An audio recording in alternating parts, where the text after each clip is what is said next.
Olá, nessa videoaula você irá aprender os conceitos principais sobre matrizes. Em termos gerais, uma matriz nada mais é do que uma tabela disposta em linhas e colunas. Por exemplo, a matriz A, ela possui duas linhas e três colunas. Uma matriz pode ser representada por sua quantidade de linhas e colunas. Por exemplo, a matriz A possui duas linhas e três colunas, ou seja, ela é uma matriz do tipo 2, 3. Dizemos que ela é uma matriz de ordem 2, 3. Ou seja, a ordem é a quantidade de linhas e quantidade de colunas de uma matriz. Já um elemento pode ser representado pela linha e coluna em que ele se encontra. Por exemplo, o elemento A12 se encontra na linha 1 e na coluna 2, que nesse exemplo é o elemento -2. Algumas matrizes são consideradas especiais. São elas: a matriz linha, que possui apenas uma linha, a matriz coluna, que possui apenas uma coluna, a matriz nula, onde todos os elementos da matriz são iguais a zero, e a matriz quadrada, que a quantidade de linhas é igual à quantidade de colunas. As matrizes quadradas possuem diagonais, a principal e a secundária.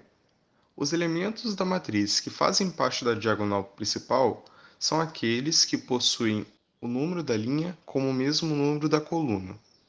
Por exemplo, o elemento A22 faz parte da diagonal principal.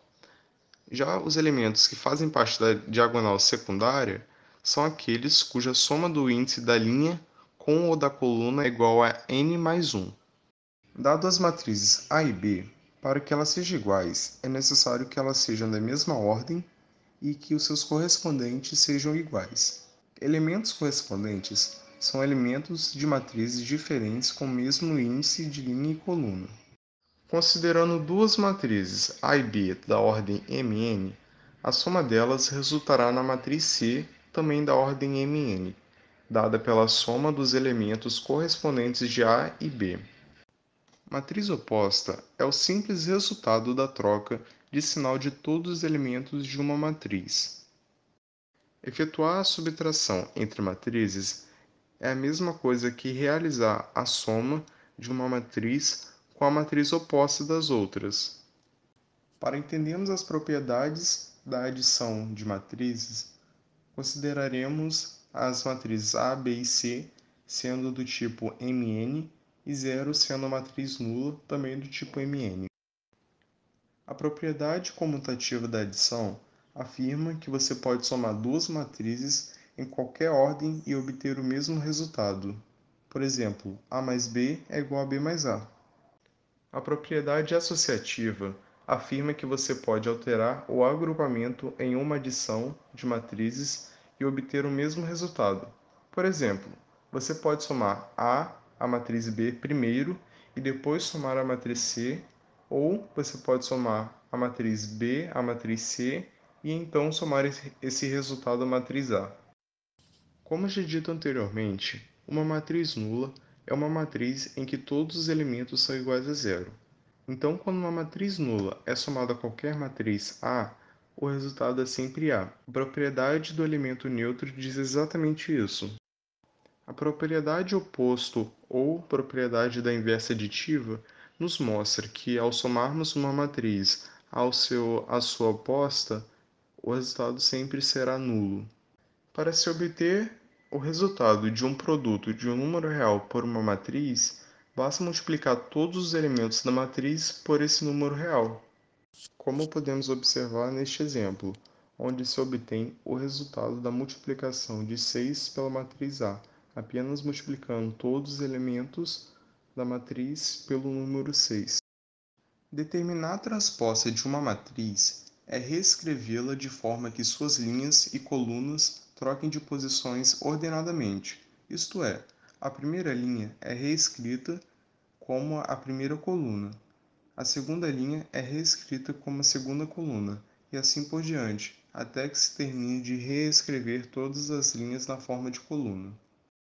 Uma matriz assimétrica, quando ao ser transposta, os elementos correspondentes das matrizes são iguais. como podemos observar no exemplo. Uma matriz é antissimétrica quando os elementos da diagonal principal são nulos e os elementos dispostos simetricamente em relação à diagonal principal são opostos, ou seja, uma matriz é antissimétrica quando a sua transposta é igual à sua inversa. Primeiramente, é importante sabermos que só poderemos fazer a multiplicação de matrizes quando o número de colunas da primeira matriz for igual ao número de linhas da segunda matriz. Considere duas matrizes quadradas A e B. Para obter o produto entre elas, basta multiplicar toda a primeira linha da matriz A pela primeira coluna da matriz B, e em seguida multiplique a segunda linha da matriz A pela segunda coluna da matriz B. Então, você faria a soma dos produtos dos elementos correspondentes. Por exemplo, multiplicando a primeira linha da matriz A pela primeira coluna da matriz B, nós faríamos o produto de A11 por B11 e depois somaríamos o produto de A12 por B21 e assim em diante. A propriedade associativa da multiplicação determina que você pode alterar o agrupamento em torno de uma multiplicação de matrizes. Por exemplo, você pode multiplicar a matriz A pela matriz B e então multiplicar o resultado pela matriz C, ou você pode multiplicar a matriz B pela matriz C e então multiplicar o resultado pela matriz A.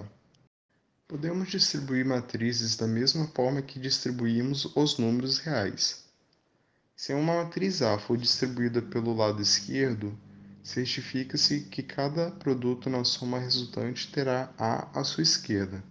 Da mesma maneira, se a matriz A for distribuída pelo lado direito, certifique-se de que cada produto na soma resultante terá A à sua direita.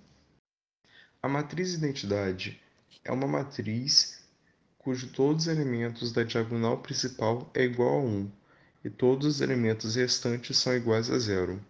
Importante salientar que a matriz identidade é o elemento neutro da multiplicação de matrizes.